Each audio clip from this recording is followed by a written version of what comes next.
Sir, आज की सुनवाई बहुत अच्छे माहौल में हुई और पूरी तरह से हम आश्वस्त हैं कि जो भी हमारी ग्रीवेंसेस थी हम ऑनरेबल सुप्रीम कोर्ट को समझाने में कामयाब हुए और हमें उम्मीद ये है कि इसका फ़ैसला हमारे पक्ष में आएगा।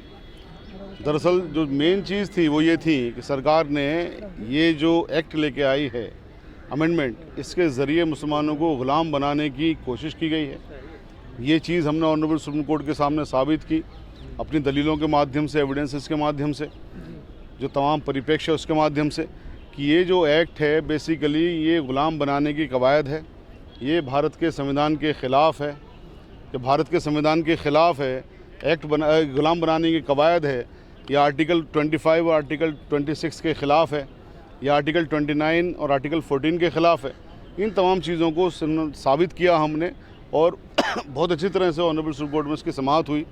2 घंटे का टाइम निर्धारित किया था।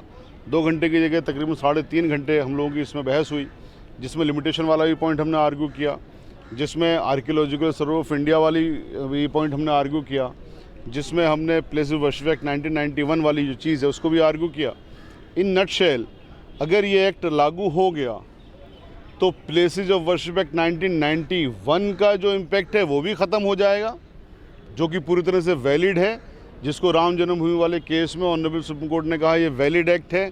और राम जन्मभूमि यानी कि अयोध्या विवाद के बाद में कोई भी जितनी भी और मुसलमानों की मस्जिदें हैं या हिंदुओं की वो हैं मंदिर, कोई भी रिलीजियस प्लेस है, वो सब प्रोटेक्टेड रहेंगे।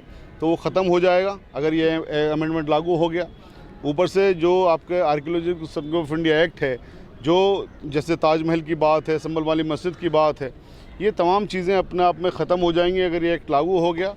क्योंकि ये एक्ट पावर देता है सरकार को डीएम के ज़रिए किसी भी प्रॉपर्टी को ये कहने का कि साहब इसमें डिस्प्यूट है और उस प्रॉपर्टी को फिर हथियाने का, छीनने का। जैसे ही डीएम कहेगा कि इसमें डिस्प्यूट है किसी प्रॉपर्टी में, चाहे वो संभल की मस्जिद हो या लाल किला हो या जामा मस्जिद हो या ताजमहल हो, अगर डीएम ने कह दिया इसमें डिस्प्यूट है, वो फ़ौरन उसी प्रभाव से, उसी वक्त से वो सरकारी ज़मीन हो जाएगी, जिसको कोई चैलेंज नहीं है।